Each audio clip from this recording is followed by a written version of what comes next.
Hi guys, welcome back. I am Vivek Singhal from tradingwithvivek.com। और आज मैं आपको एक ऐसा मैसेज देने वाला हूं जो बहुत ज़्यादा इंपॉर्टेंट है और हम में से हमारे जितने भी फ्रेंड्स अभी तक लगातार पैसा खो रहे हैं ना मार्केट में, उनके लिए तो सबसे ज़्यादा इंपॉर्टेंट है।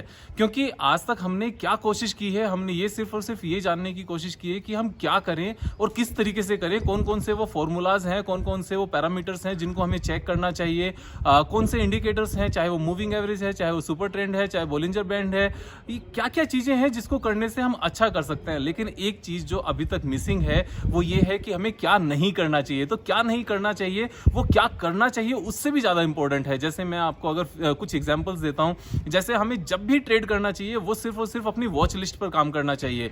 वॉच लिस्ट में हमें उन स्टॉक्स को रखना चाहिए जिनके बिजनेसेस को हम बहुत अच्छे से समझ सकें और बिजनेस को समझकर हम लोग फाइनेंशियल्स भी देख सकें और उसके टेक्निकल्स को देख सकें।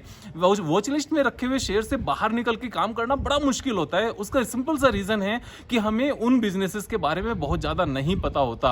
तो वॉच लिस्ट से बाहर काम करना बिल्कुल गलत है। तो ये पहला पॉइंट है। अगर मैं दूसरी बात करूं तो हमें सुनी सुनाई बातों पर ट्रेड नहीं करना चाहिए, चाहे वो हमारे किसी ब्रोकिंग हाउस से आया हो, चाहे किसी एडवाइजरी से आया हो, चाहे हमारा किसी टीवी से आया हो या फिर कहीं से कोई रिसर्च रिपोर्ट आई हो, कहीं से भी आया हो, हमें उसकी अंडरस्टैंडिंग जरूर होनी चाहिए। अगर हमने कोई फाइनेंशियल एनालिस्ट हायर भी किया है ना, तो भी हमें पता होना चाहिए कि हम किस बेस पर ट्रेड कर रहे हैं और उसका काम करने का तरीका क्या है। अदरवाइज क्या होता है कि कई बार हम बुद्धू बन जाते हैं और वो बुद्धू बनना बिल्कुल भी सही नहीं है। एक और अगर मैं एग्जांपल लूं तो फिर जैसे इंट्राडे और या फिर फ्यूचर एंड ऑप्शन, वो हमें जॉब के साथ कभी नहीं करना चाहिए। देखो, अगर हम फुल टाइम बिजनेस में हैं या फिर हम फुल टाइम नौकरी में हैं तो हमें intraday and future and option करना बनता ही नहीं है। क्योंकि intraday and future and option सिर्फ और सिर्फ फुल टाइम ट्रेडर का काम होता है। ये एक प्रोफेशनल अप्रोच होती है जिसमें सब कुछ बहुत फास्ट होता है, जिसमें मार्जिन पर काम किया जाता है। और मार्जिन पर काम करने का मतलब ये होता है कि अगर हम थोड़े से भी गलत हैं तो हमें इमीडिएटली एग्जिट करने की जरूरत है। अगर हम इमीडिएटली एग्जिट नहीं करते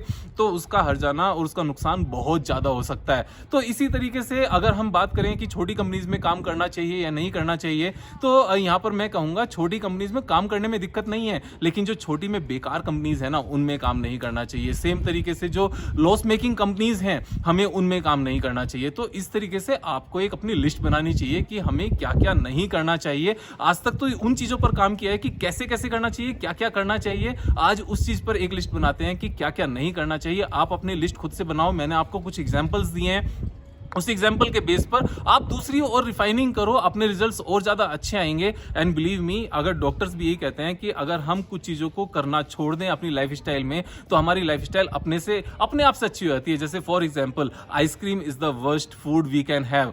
तो अगर हम आइसक्रीम खाना छोड़ दें ना, तो बहुत सारी परेशानियां तो अपने आप से खत्म हो जाती हैं। सेम तरीके से स्टॉक मार्केट में क्या क्या नहीं करना है उनको लिस्ट आउट करो। एक बार एक लिस्ट बनाओ और उस लिस्ट को बनाकर अगर उसको वैलिडेट कराना है तो एक कमेंट बॉक्स में कहीं पर भी कमेंट डालो, क्योंकि कमेंट्स के रिप्लाई अब मैं हमेशा करता हूं। व्हाट्सएप पे रिप्लाई करना थोड़ा सा मुश्किल होता है हमेशा के लिए, लेकिन अगर कुछ बहुत जरूरी है तो व्हाट्सएप कर सकते हो। लेकिन कमेंट पे रिप्लाई करने का एक फायदा है कि आप कमेंट डालोगे, मैं उस पर रिप्लाई करूंगा तो सभी लोगों के लिए वो आंसर हो जाता है। तो एक Q&A बन जाता है जो सबको हेल्प करता है। तो क्या नहीं करना है इस पे फोकस करो। और आज का मेरा मैसेज यही था एग्जैक्टली। तो क्या नहीं करना है लिस्ट आउट बना के मुझे कमेंट जरूर करना और कल फिर मिलेंगे एक नई वीडियो के साथ। तब तक के लिए मजे करो यार। Thank you so much. Have a nice day.